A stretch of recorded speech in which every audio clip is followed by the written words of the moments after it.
ఓం నమో నాగేంద్రే నమః.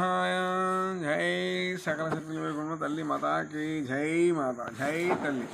ఓం నమో నాగేంద్రే నమః. నమస్తే అండి. నేను దైవశక్తి పూజ చాలా ఘనంగా, అమృతంగా, అద్భుతంగా, సరదాగా, ఉత్సాహంగా, ఉల్లాసంగా చేసుకుంటూ ఉంటాను.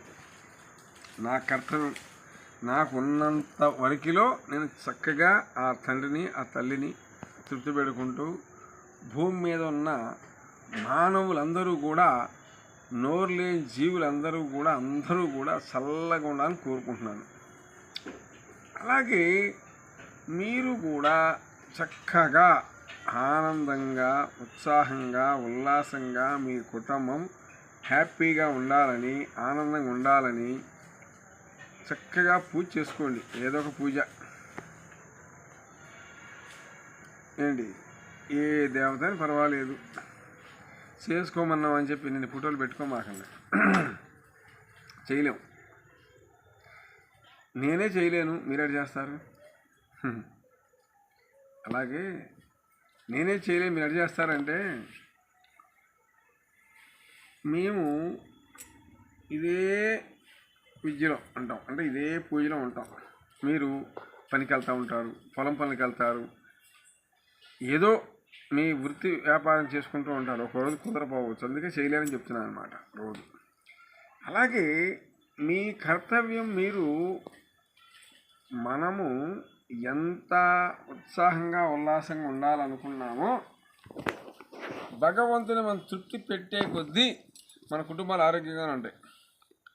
ఎప్పుడైతే భగవంతుని వెనక పెడతామో అంటే దైవశక్తి అనేది మన ఇంట్లో నిలవదు, డబ్బు నిలవదు, మన ఒంట్లో ఆరోగ్యాలు సరి ఉండవు, ఇలాంటివన్నీ జరుగుతూ ఉంటాయి.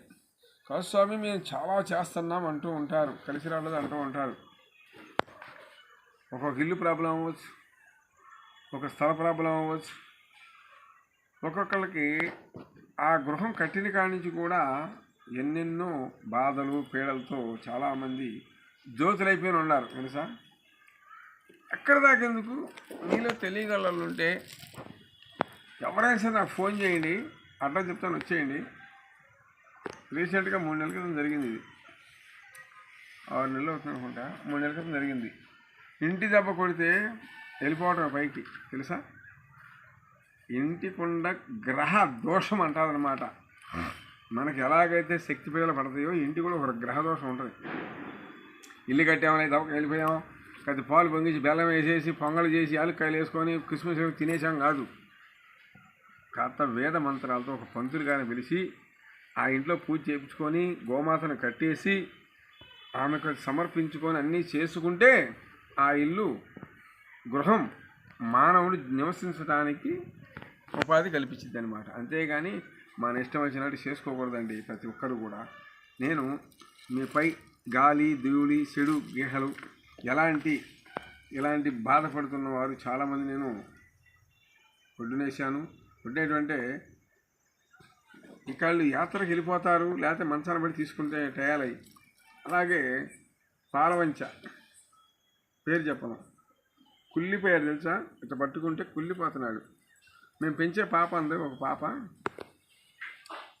అంకులు వాళ్ళు ఏంది వాసన వస్తున్నాను అంది. భలేమా అనకూడదన్న. అతను నాకు ఏదో ఇంత మూట ఇస్తా అన్నాడు, ఏ మూట నాకు తెలియదు కదా, నేను ఆశపడ్డా. వడ్డెక్కాక వాళ్ళ భార్య వదిలేసి వెళ్ళిపోతే వాళ్ళ అక్కోళ్ళే సేవలు చేశారు.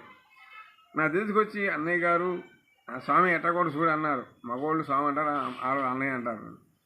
సరే ఎట్టా కూడా నా చెప్పలనే పడ్డాను, ఆ తల్లికి అప్పు చెప్పాను, నా సేవలు నేను చేశాను, హ్యాపీ అయిపోయాడు.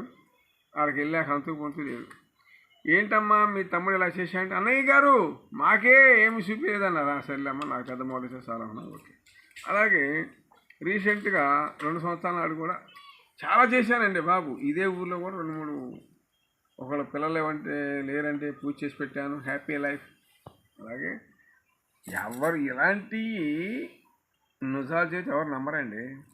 మీరు రాండి, సాక్షాత్ చూపిస్తా తీసుకెళ్ళి. అదేమన్నా మీ కుటుంబం ఎలాంటి చెడు పేరు ఉన్నా సరే నాకు ఫోన్ చేయండి అమ్మటే.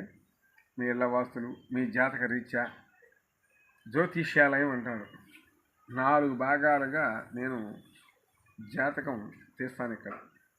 అలాగే మీరు ఫోన్లో చెప్పండి అన్నా చెప్తాను, లేదు మీరు వచ్చినా సరే నేను వచ్చినా సరే, ఓకేనా?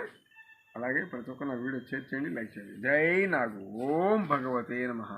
ఇంకొకటి అండి, నా సబ్స్క్రైబర్లు ఉన్నారు, వాళ్ళ కుటుంబాలందరూ కూడా ఆనందంగా కోరుకుంటున్నాను. ఇంకా ఇంకా ఇంకా పెరగాలని కోరుకుంటున్నాను, ఓకేనా?